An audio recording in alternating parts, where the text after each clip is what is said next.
আজকে এই ৮১ বছর বয়সে এসে মাঝে মাঝে আমার স্মৃতি ফিরে আসে। সেই সব ছবিগুলো চোখের সামনে ভাসে, সেই সব মানুষগুলোর ছবি চোখের সামনে ভাসে মাঝে মাঝে, অবশ্যই সব সময় নয়।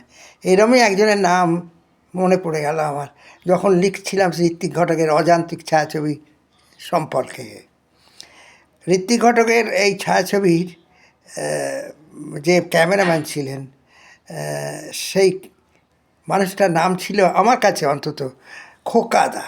খোকাদা পরে হয়ে যান পরিচালক দীনেন গুপ্ত।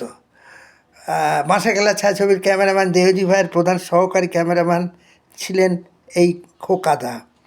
আর সৌমেন্দ্র রায়, তিনি তো ছিলেন চতুর্থ সহকারী ক্যামেরাম্যান। তখন তার বয়স ছিল বছর 22। এদের দুজনের সঙ্গেই আমি ঘুরেছি